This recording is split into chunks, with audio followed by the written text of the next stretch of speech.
get up as he got hit. And that is, again, one of the concerns of this Eagle team.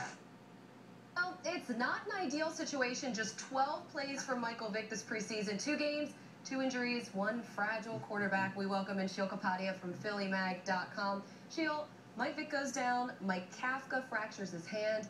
And now we're seeing third-round pick Nick Foles starting under center tonight. So far, not bad. But tonight he faces the Browns' first-team defense with the Eagles' ones. How much faster is this going to be for him? A little bit faster, but the Eagles play the Browns in a couple weeks in the regular season, so you're going to see a dumbed-down version of their defense. But Foles really has a great opportunity here. The Eagles need a backup quarterback. They can rely on Michael Vick. Missed 3 games last season, knocked out of 2 more.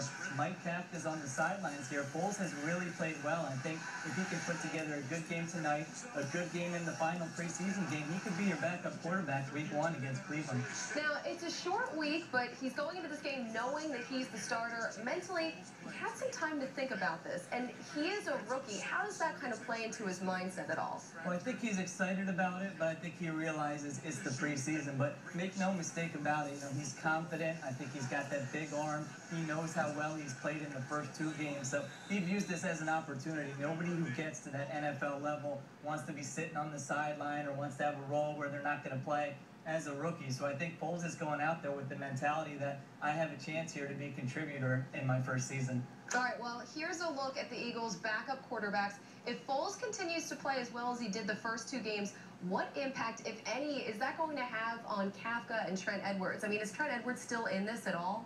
I don't think so. I don't see it. Trent Edwards hasn't gotten a lot of reps at practice, and I think they kind of view him as that 4th guy, not in the picture. Now, if Foles goes down with an injury tonight, or if Mike Kafka, suffers another injury, then maybe you have him as insurance, but I don't think Trent Edwards is really in the picture this year. Now, also I heard today that Mike Vick was saying that he's going to try to make it to that first. Like, what's going on with that? Is he really going to try? Is this a problem here with his ribs? I think he's going to be ready, but it's a matter of how much pain he's got there in week 1. I think he said he's 80% right now, but Vick has played through injuries before, and sometimes to his detriment. I think last year he played with a rib injury against the Cardinals, a crucial game that they lost.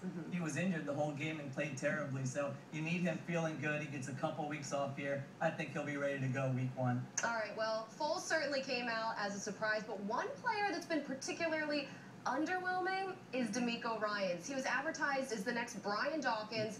I'm still waiting for that to kind of happen here. How concerned should people be about his lackluster play? I wouldn't be too concerned. I think you saw improvement from week 1 to week 2. I think the key with Ryans, he's a veteran, but you need to see him play well in coverage, not just against the run, because you mentioned it. They built him as this leader of this defense. A lot of confusion last year, and Ryans is expected to fix that. But if he's coming off the field in passing situations when they're in those nickel packages, he can't do much good as a leader. So watch him tonight in coverage, on running backs, on tight ends. That's where he really needs to show his worth. All right, quickly, there's been competition at left tackle since they played the Steelers. This week we learned about Joselio Hansen and Brandon Boykin. The gap is sort of closing there, Andy Reid said. How much, could Brandon Boykin really edge him out here? He could, and it's that nickel corner spot, plays about 50% of the snaps on defense, so it's an important position. Boykin is more athletic, needs some heavy experience, but 31 years old, the guy they cut last summer before bringing him back. So I think if Boykin proves himself in the next 2 games, he could be the guy, and Hansen might not even be on the roster when the season starts. Well, as always, thank you, Sheil Kapadia, Carrie, Amari. Back to you guys at the desk.